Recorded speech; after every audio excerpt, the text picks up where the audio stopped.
तर नाशिकमध्ये संततधार पावसामुळे गोदावरीला सलग दुसऱ्या दिवशी पूर आलाय। गंगापूर धरणातून 14,000 क्युसेकनं विसर्ग सुरू आहे। भांडी आणि सराफा बाजारात पुराचं पाणी शिरलंय। परिस्थितीचं गांभीर्य लक्षात घेऊन महापौर हिमगौरी आडके आणि उपमहापौर विलास शिंदे यांनी पूरस्थितीचा आढावा घेतलाय। 300 नागरिकांना सुरक्षित स्थळी हलवल्याचीही माहिती त्यांनी दिली। नाशिक शहरामध्ये गोदावरीला पूर आलेला आहे आणि आत्ता काही वेळापूर्वी पुन्हा एकदा गंगापूर धरणातून पाण्याचा विसर्ग वाढवण्यात आलेला आहे।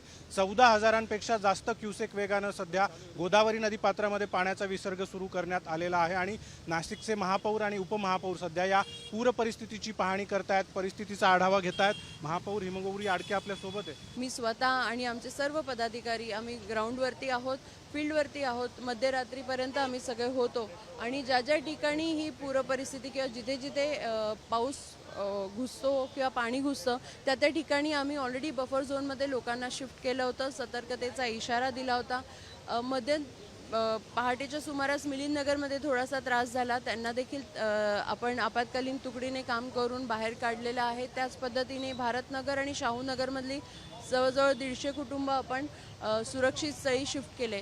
काल सायंकाळी ज्यावेळेस पाण्याचा विसर्ग हा वाढत होता, कलेक्टर साहेबांचे तसे आदेश होते, त्याप्रमाणे मी स्वतः त्या ठिकाणी सराफ बाजार असेल, भांडी बाजार असेल, त्या ठिकाणी आम्ही गेलो। नागरिकांना आव्हानसुद्धा देखील केलेलं आहे की पाण्याची पातळी वाढते, आपण आपलं दुकानं त्या ठिकाणी दुकानातलं सामान काढून घ्या, साहित्य काढून घ्या आणि आपण सुरक्षित स्थळी जा, असं आव्हानसुद्धा केलेलं आहे।